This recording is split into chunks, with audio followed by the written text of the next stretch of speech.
On ouvre à présent notre rubrique environnement du jeudi. Aujourd'hui, nous avons le plaisir de recevoir le célèbre photographe de guerre russe Youri Kozyrev, lauréat avec Kadir Van Louisen du prestigieux prix Carminac de photojournalisme. Bonjour, merci d'être avec nous. Vous êtes photographe de guerre, vous avez couvert de nombreux conflits comme la guerre en Irak. Pourquoi êtes-vous parti pour une expédition en Arctique? Est-ce que pour vous, l'environnement, c'est le combat d'aujourd'hui? Je pense que le titre du projet que j'ai développé avec Kadir Van Louisen, c'est Arctique Nouvelles Frontières, et je crois qu'en soi-même, ça dit déjà beaucoup, c'est-à-dire avec le changement climatique, ce qui se passe maintenant, c'est que cette zone est devenue la nouvelle frontière. Et si vous me demandez en fait comment je suis passée des histoires de guerre vers une histoire qui est d'une certaine manière plus en paix, mais je crois qu'on a bien l'impression qu'il y aura des conflits bientôt dans cette zone-là. Et lorsque vous êtes arrivé, qu'est-ce qui vous a le plus frappé lors de votre périple? Est-ce que ça a été compliqué?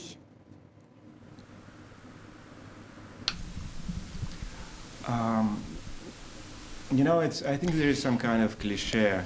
crois qu'il y a des clichés en ce qui concerne l'Arctique. On parle toujours des températures et quand on vient de Russie, on se dit que voilà, c'est un endroit qui est froid, un pays qui est froid. Mais il y a des changements incroyables qui sont en train de se passer.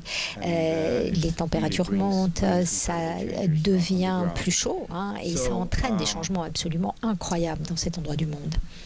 And that's what I witnessed. You know, like we work together, so it's altogether 6 countries. À travailler sur 6 pays. Et moi, j'ai choisi en fait de travailler sur l'Arctique de l'Est, puisque c'est le pays où je suis née, et je pensais que ça serait plus facile pour moi. Et de tous les lieux que j'ai visités dans l'Arctique, j'ai trouvé que dans cette zone russe, il y avait des choses incroyables qui se passaient et maintenant. Alors, vous avez suivi les Nénètes, c'est un peuple nomade et pour la première fois, il a dû changer son itinéraire. Pourquoi? Expliquez-nous. Yeah, it's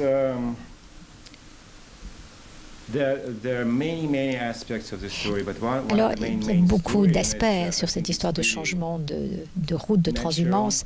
Et je crois que, voilà, quand on va dans cette région du monde, c'est normal de travailler avec les gens qui sont nés là, les natifs, parce que c'est leur terre. Et il y a beaucoup de tribus qui vivent dans la partie russe de l'Arctique, mais la tribu la plus importante, c'est les Nénètes, et c'est juste incroyable qu'ils aient réussi à maintenir leur tradition culturelle et qu'ils aient continué à être nomades, en fait, c'est-à-dire du sud au nord toujours. Et ça a été mon premier voyage quand j'ai commencé à travailler sur ce projet Nouvelles Frontières. Ça a été vraiment quelque chose d'incroyable d'être avec eux, de les suivre et de raconter l'histoire à travers leurs yeux. Parce que, bien sûr, il y a beaucoup d'obstacles. Il y a des grandes compagnies comme Gazprom, des compagnies aussi pétrolières qui vont dans ces territoires et évidemment, ils changent beaucoup de choses au niveau de l'environnement. Maintenant, il y a des gens qui ont pu témoigner, on peut voir des images, et donc du coup des attitudes commencent un petit peu à changer. Mais les Nénètes, ils vivent là depuis des siècles, et depuis des siècles, ils ont effectué cette transhumance. Et ils ne parlent pas, eux, du changement climatique. Ils parlent de ces changements extrêmement importants qui affectent leur vie quotidienne. Et c'est juste un exemple, et je pense que cet exemple dit beaucoup de choses. Normalement, ils vont jusqu'à l'océan en suivant des rennes, et c'est la première année, en fait, où aucune des familles qui suivaient les rennes n'a réussi à atteindre l'océan, qui est le terrain le plus propice pour les rennes. Et ça en dit long, parce qu'il ne s'agit pas seulement, en fait, des problèmes avec les compagnies pétrolières ou gazières, c'est des problèmes environnementaux. Donc cette fonte des glaces a permis le développement d'activités douteuses, des trafics aussi de squelettes et de défense de mammouths.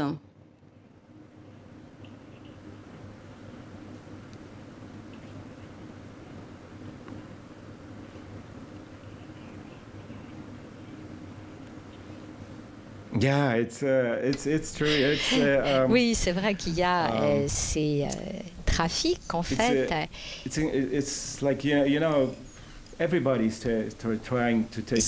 Tout le monde essaye de tirer un certain avantage de ces changements climatiques.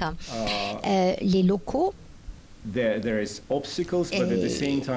rencontrent des obstacles, mais en même temps, ça permet des nouvelles affaires.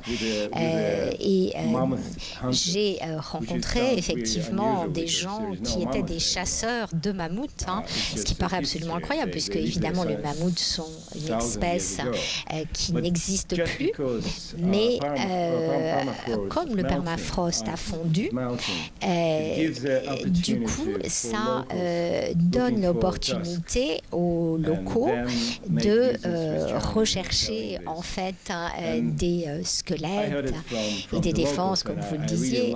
Et j'ai entendu ces locaux se réjouir de ça. Ce sont des trafics illégaux, bien sûr, mais eux, ils me disaient que chaque chose en fait qu'ils arrivent à faire ici permettra d'une certaine manière de sauver les éléphants d'Afrique, voilà, quand on trouve de l'ivoire de mammouth. Alors vous l'expliquiez tout à l'heure avec Kadir Van Looijen, vous avez parcouru l'Arctique en 2 expéditions. Quelle problématique a-t-il rencontré, lui, de son côté? En 2 mots.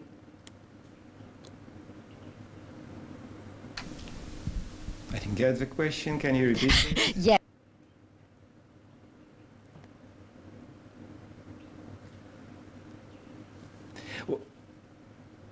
Well, both of us, of course, we were in touch. Alors, évidemment, on est des amis proches, on est des collègues, et on était bien sûr en contact, et nous travaillons tous les deux pour cette agence qu'on a fondée qui s'appelle Nour, et on essayait de voir quelles étaient les meilleures choses. Mais quand on a partagé nos expériences, en fait, dans l'Arctique, on a vu qu'on avait tous été confrontés à des problèmes. C'était d'abord un lieu très difficile. Il n'est pas facile de voyager dans l'Arctique. Il n'y a pas de route.